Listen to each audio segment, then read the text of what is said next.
Bismillahirrahmanirrahim. Assalamualaikum warahmatullahi wabarakatuh. Alhamdulillahi rabbil alamin. Wassalatu wassalamu ala asyrafil anbiya'i wal mursalin Sayyidina wa nabina Muhammadin wa ala alihi wa sahbihi ajma'in, amma ba'du. Anak-anakku sekalian yang dirahmati oleh Allah Subhanahu wa taala, pada kesempatan yang berbahagia ini, sedianya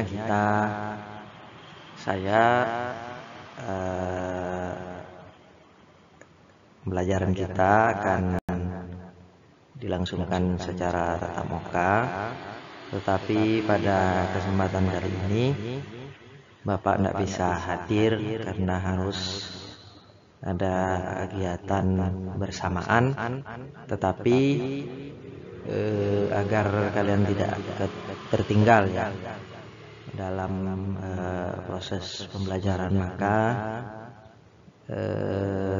Bapak sengaja buatkan materi ya, rekaman materi untuk nanti kalian putar pada saat jam pelajaran berlangsung sebagai lanjutan dari materi kita pada kesempatan yang minggu kemarin. Sebelum kita awali pembelajaran kita, mari kita sama-sama melafadzkan suratul Fatihah ala hadiniyah wa la kunyatin sholih wa ila hadratin Nabi Mustafa Muhammadin sallallahu alaihi wasallam.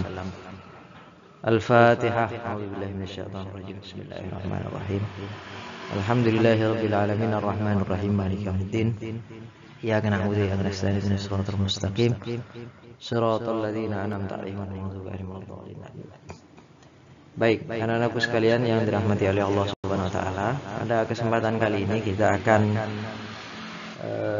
melanjutkan materi kita, yaitu kita akan mengenal tokoh-tokoh yang telah melakukan pembaharuan dalam Islam. Setelah sebelumnya kita mengenal apa itu makna gerakan pembaharuan dalam Islam dan bagaimana konteks gerakan pembaharuan Islam itu hadir atau lahir.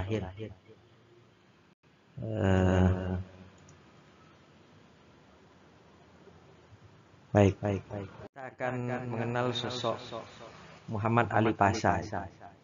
Nah, Muhammad Ali Pasha ini adalah salah satu di antara sekian banyak tokoh yang nanti banyak jasanya dalam melakukan pembaharuan atau modernisasi di dunia Islam. Sebenarnya banyak tokoh-tokoh itu. Jadi kalau kita baca buku Harun Nasution ya tentang gerakan-gerakan pembaharuan dalam Islam, itu setidaknya beliau mengidentifikasi ada sekitar puluhan ya tokoh-tokoh pembaharuan dalam Islam. Namun yang kita pelajari dalam kesempatan kali ini hanya 5 saja, yang kita awali di sosok Muhammad Ali Pasha ini. Ya, nanti banyak melakukan pembaharuan dalam berbagai macam bidang. Muhammad Ali Pasha, dari namanya saja ini nama-nama Turki ya, karena beliau ini lahir di salah satu wilayah di daerah Turki, di Kavala, 4 Maret 1769 di Kavala Yunani. Artinya beliau ini lahir di awal abad ke-18 atau akhir abad 18, awal abad ke-19 di Yunani. Yunani pada waktu itu masih dalam wilayah Turki ya, wilayah kekuasaan Turki. Beliau ini seorang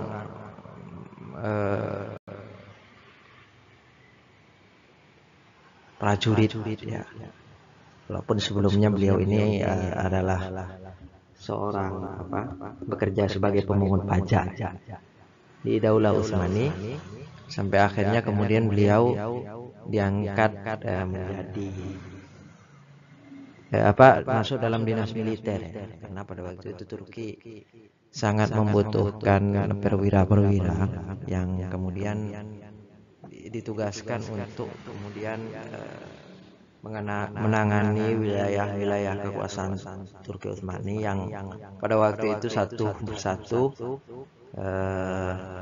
ingin melepaskan diri. Karena wilayah Turki ini kan sangat luas, sangat kompleks sekali. Di sisi yang lain, militer Turki pada waktu itu semakin melemah, sehingga Turki membutuhkan perwira-perwira tangguh. Salah satunya adalah Muhammad Ali Pasha.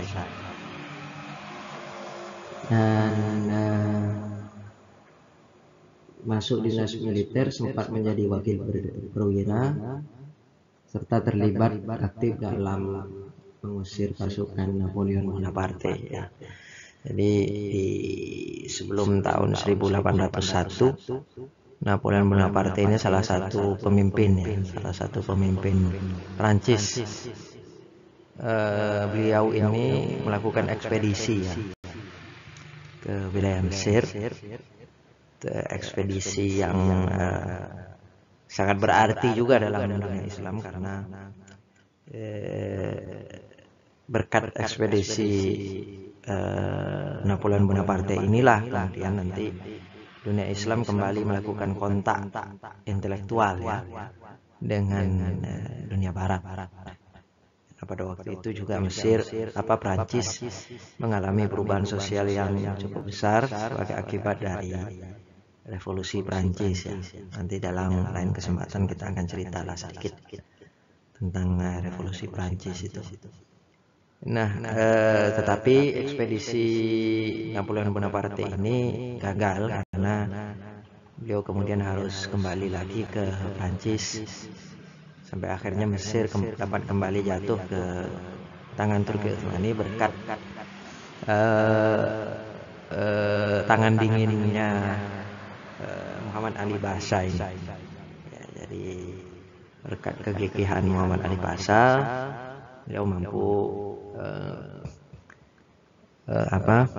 memenangkan peperangan lah dalam artian.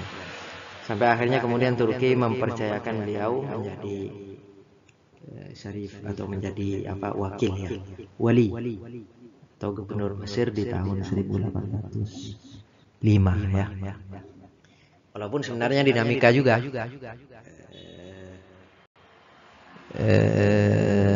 Dinamikanya karena memang pada waktu itu Mesir ini kan meskipun ada gubernur, Turki itu mengirim gubernur Mesir, tetapi sebenarnya yang sesungguhnya berkuasa di Mesir itu adalah kelompok Mamluk ya. Kelompok Mamluk itu adalah kelompok kelompok budak ya, budak yang kemudian mendapatkan posisi penting di Turki Utsmani sampai akhirnya memegang kendali termasuk juga di wilayah Mesir. Tapi kemudian berkat ketangguhan ya, kecerdikan ya Muhammad Ali Pasha ini, beliau mampu merebut keridhaan Sultan untuk menjadikannya sebagai gubernur Mesir. Ya, baik. Nah, apa yang dilakukan Muhammad Ali Pasha di Mesir selama beliau menjadi gubernur? Hal yang pertama kali dilakukan adalah mereformasi atau melakukan banyak perubahan dalam struktur militer di Mesir. Di antaranya adalah mendatangkan para ahli militer dari Eropa untuk melatih prajurit-prajurit Mesir. Karena pada waktu itu memang militer itu menjadi salah satu lini pertahanan atau lini kekuatan Daulah Utsmani. Ya, termasuk wilayah Mesir sebagai bagian daripada wilayah kekuasaan Turki Utsmani. Kemudian mendatangkan peralatan-peralatan militer dari Eropa seperti Prancis dan Inggris. Kita tahu bahwa Eropa pada waktu itu mengalami perkembangan teknologi yang luar biasa, termasuk juga teknologi militer ya, ditemukan senjata-senjata mesin dan sebagainya. Nah, ini berkebalikan dengan posisi umat Islam atau posisi Daulah Utsmani, di mana amunisi militer itu ya masih sangat lemah gitu ya. Masih sangat terbatas, sehingga kemudian ini perlu dilakukan reformasi dan pembaharuan ya, termasuk pembaharuan alat-alat militer ya. Masa mau perang masih pakai ya panah ya, masih pakai peralatan-peralatan militer yang tradisional, tentu tidak lagi update. Walaupun dari sisi struktur militer, kalau kita belajar dulu ya waktu kelas 2, Turki Utsmani ini kan terkenal dengan kekuatan militer yang sangat baik ya, dimana kemudian ada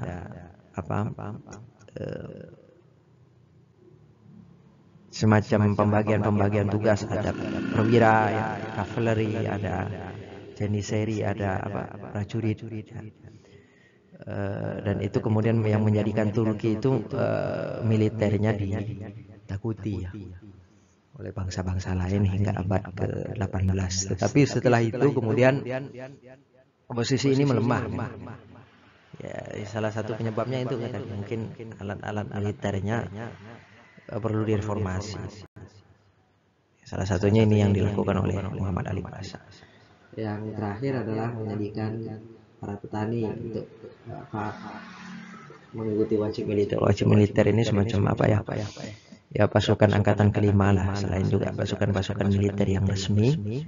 Juga Muhammad Ali Pasha ini memberdayakan para petani yang memang menjadi petani ini kan menjadi pekerjaan yang mayoritas warga Mesir pada saat itu. Di petani-petani itu selain bekerja, mereka juga diwajibkan untuk mengikuti dinas militer agar ketika negara membutuhkan ya negara punya pasukan gitu, untuk membela tanah airnya. Itulah kira-kira.